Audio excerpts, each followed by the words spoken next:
Jelajahi cara baru mendapatkan informasi. Download Metro TV Extend sekarang.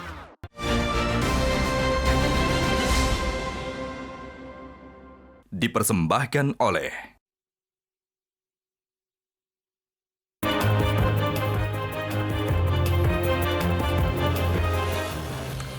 Pemirsa, melihat sepak terjang Presiden Joko Widodo belakangan ini, publik pun menduga-duga kemana sebenarnya arah dukungan Presiden Jokowi di Pilpres 2024. Sebagai kader PDI Perjuangan, harusnya Presiden Jokowi tegak lurus dengan keputusan partai yang mengusung Ganjar Pranowo. Namun, kemesraan Presiden Jokowi dengan Prabowo Subianto tidak terbendung dalam berbagai kesempatan. Bahkan sebagian barisan relawan Presiden Jokowi sudah terang-terangan mendukung Prabowo. Presiden Jokowi memang membantah dan mengatakan dirinya bukanlah Pak Lurah yang ikut menentukan Capres-Cawapres. Namun, aroma orkestrasi Presiden Jokowi di balik bergabungnya Golkar dan PAN ke dalam barisan pendukung Prabowo sulit untuk tidak tercium. Inilah kontroversi selengkapnya politik dua kaki Jokowi, Ganjar atau Prabowo. Bersama saya, Zilvia Iskandar.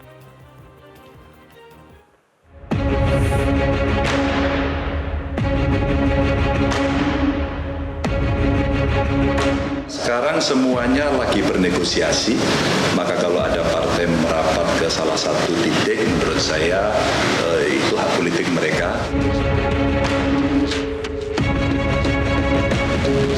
Kita di sini juga tidak malu-malu mengatakan bahwa kita adalah bagian dari pemerintahan yang dipimpin oleh Bapak Insinyur Haji Joko Widodo.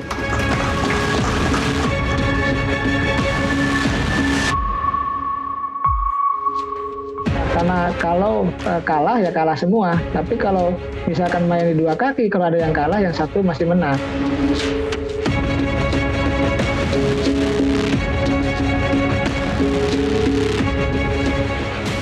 Saya ini bukan siapa-siapa.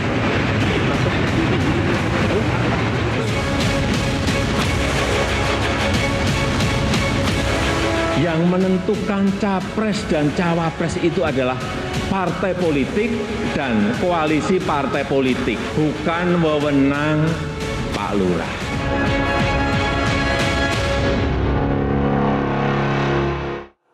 Baik, pemirsa, untuk membahasnya sudah hadir 6 narasumber di studio Metro TV. Di sebelah kanan saya ada politikus PDI Perjuangan, Adian Napitupulu.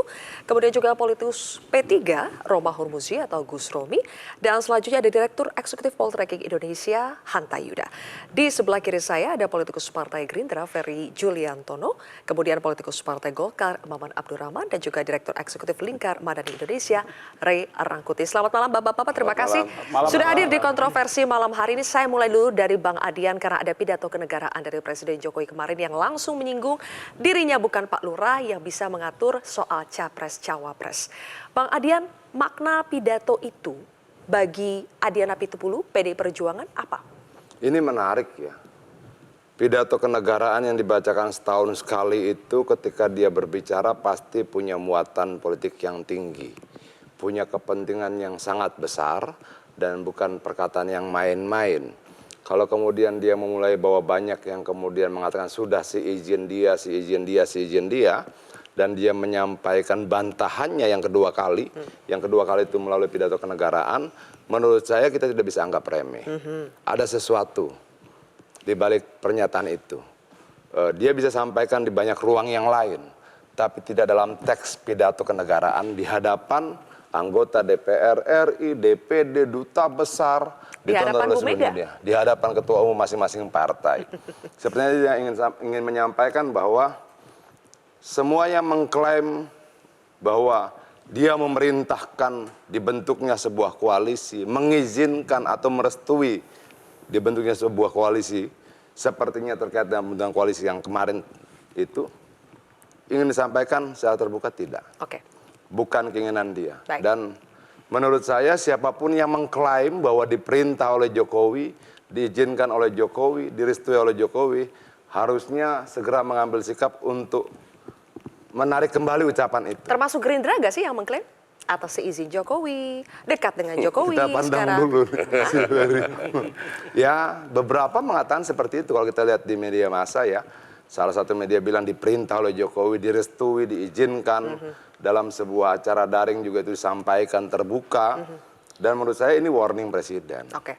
Warning presiden melalui acara kenegaraan yang tidak biasa gitu. Ya, berarti selama ini hanya dicatut saja nama presiden begitu ya? Sepertinya dari yang dia sampaikan begitu. Oke, saya ingin minta tanggapan Bang Ferry karena Gerindra termasuk salah satu dalam tanda kutip yang tertuduh di sini. Benarkah Gerindra selama ini sering mengklaim, mencatut kedekatan dengan Presiden Jokowi atas arahan Jokowi, telah konsultasi dengan Jokowi dan sebagainya? Menurut saya sih Pak Jokowi itu adalah kader PDIP sampai sekarang. Bahkan disebutkan juga petugas partai dari PDI Perjuangan bahkan. Dan kami dari Partai Gerindra tidak punya hak untuk mengarah-arahkan dan lain sebagainya kan. Kalau ada kedekatan antara Pak Prabowo Subianto sebagai Ketua Umum Gerindra, tapi lebih karena sekarang menjabat sebagai menteri di pemerintahannya Pak Jokowi, dan kedekatan itu yang kemudian membuat Pak Prabowo sekarang seperti tadi kegusarannya Mas Adian tadi, seperti seakan-akan mengarahkan, padahal kan sebenarnya nggak ada yang mengarah-arahkan. Atau Pak Prabowo yang sengaja mencitrakan diri dekat dengan Pak Jokowi. Orang yang pintar tahu bahwa nggak mungkin diarah-arahkan oleh partai yang berbeda. Tetapi kalau kita lihat tadi ngutip pendapat dari lembaga survei, memang kegusaran ini kan terjadi karena memang faktor Pak Jokowi ini masih dianggap tinggi karena ada tingkat kepuasan publik yang juga tinggi dari beberapa lembaga survei, sehingga siapapun yang merasa memiliki kedekatan dengan Pak Jokowi dianggap kemudian mendapatkan efek dari Jokowi. Efek dari Pak Jokowi. Okay. Jadi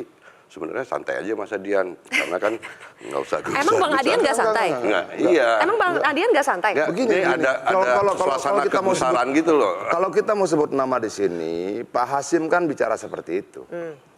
Tapi kemudian besoknya Presiden Jokowi bilang tidak ada yang mengarahkan. Lalu disusul juga oleh Golkar dan sebagainya. Problemnya adalah siapa yang berbohong?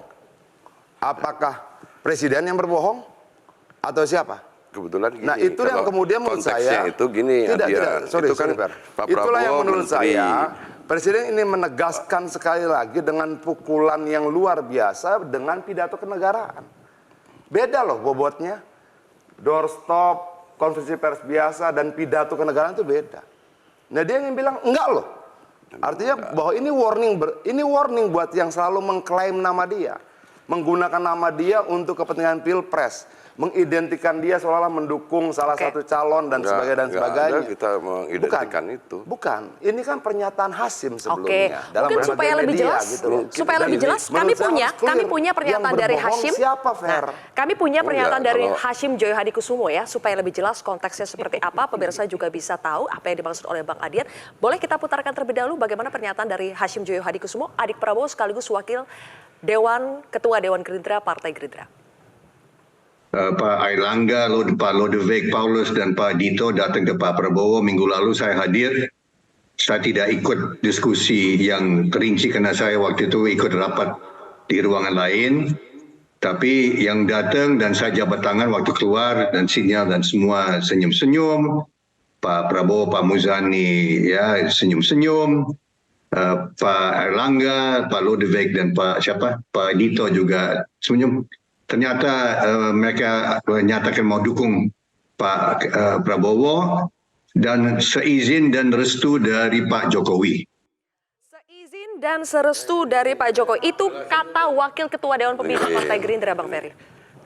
Pak Airlangga Menko, Pak Zulkifli Hasan Menteri.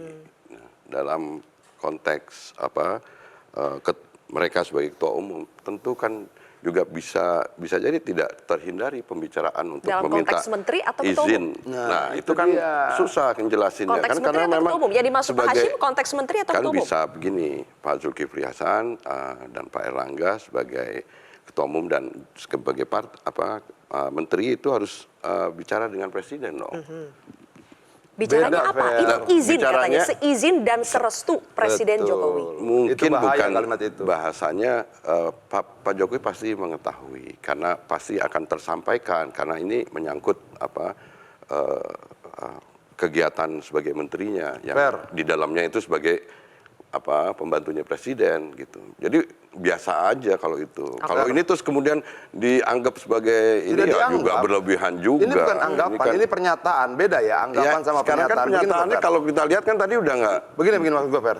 Pertama, bedakan antara kabinet dan ketua partai. Iya. Oke. Gimana Partai itu bukan subordinat dari presiden. Partai itu punya martabat. Dia berdaulat terhadap keputusannya. Iya, pasti sebentar kalau dulu. Kalau itu pasti. Artinya ketika katanya ada perintah dari presiden, ada restu dari presiden, itu kalimat mensubordinatkan partai dengan presiden.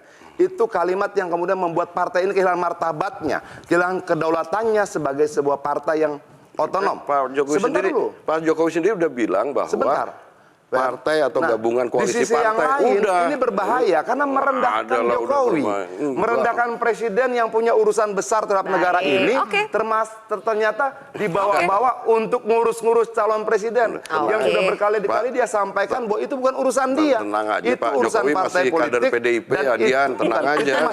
urusan partai politik dan urusan ketua-ketua partai. Baik, Jangan rendahkan presiden dong. Satu poin Jangan kemudian presiden direndahkan Pak sedemikian Hasim juga rupa. tidak merendahkan, kita semua nggak ada yang merendahkan, dan koalisi dan gabungan Kita koalisi tanya yang deh, Republik kita loh, tanya ke tidak mengurus partai yang pencapresan. baru bergabung mendukung sama Jokowi, Prabowo. Ada Bang Maman di sini. Jadi gimana? Itu Golkar akhirnya bisa merapat mendukung Prabowo.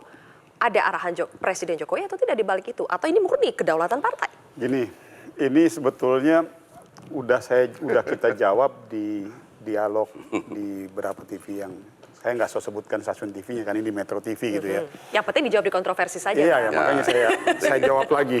Artinya kurang lebih bahasanya sama begini. Dasar pertimbangan, kalau tadi pertanyaan saya masuk dulu, saya jawab dulu yang Pak Jokowi ya. Kalau memang ternyata ada komunikasi politik, ada komunikasi apapun itu, pasti ada Mbak. Nggak usah juga kita tutup-tutupin. Lawang Pak Erlangga itu Menko Perekonomian. Iya, benar. Pasti dalam kesehariannya ada diskusi masalah ekonomi, diskusi masalah sosial. Masalah mau merapat ke Prabowo itu saja, diskusi Bang. masalah politik. Nah begini, termasuk juga diskusi ada rencana Partai Golkar untuk bergabung dengan Gerindra atau bergabung dengan PDIP menjadi sebuah bagian diskusi. Sekarang begini, yang namanya Pak Erlangga sebagai Menko mau berbicara, berdiskusi dengan Presiden wajib. Tapi kembali lagi ya pasti Presiden menyerahkan semuanya kepada kami-kami yang ada di partai. Makanya tadi kalau tadi bahasanya, saya merespon tadi bahasanya Pak Hasim, situ kan ada bahasa diizinkan dan direstui. Pasti diizinkan dan pasti direstui. Kalaupun nanti Golkar putuskan ke PDI juga pasti diizinkan dan pasti direstui. Golkar nanti mau bergabung ke Gerindra juga pasti diizinkan dan pasti direstui. Jadi bukan bermakna bahwa Presiden Jokowi juga ikut mendukung Prabowo, makanya merestui Golkar akhirnya mendukung Prabowo gitu maksud Anda? Kalau saya jadi presiden, Mbak, ini amin gitu dong. Diam semua di sini. Ini kalau saya jadi presiden pasti saya amini, Mbak. Orang datang ke saya pasti ya. Presiden pasti akan ngambil positioning sebagai negarawan. Oke, intinya Golkar mengakui lah ya bahwa ada diskusi, ada komunikasi dengan Presiden. Nggak mungkin nggak kok. Oke. Ini tafsir, Mbak. Tafsir ini dibantah Jokowi dalam pidato kenegaraan. Artinya dia terganggu dengan tafsir-tafsir tadi. Dia terganggu dengan pernyataan yang mengatakan dia mengizinkan, dia merestui, dia memberikan perintah. Saking terganggunya, dia gunakan momentum kenegaraan untuk menyampaikan keberatannya. Kalau ini adalah masalah tafsir, kita juga nanti ingin dengar tafsirnya Gus Romi, Mas Hanta, dan juga Bang Rey seperti apa ya soal ini ya. Kita harus jeda terlebih dahulu, pemirsa, kontroversi akan kembali sesaat lagi. Baru penyambungan.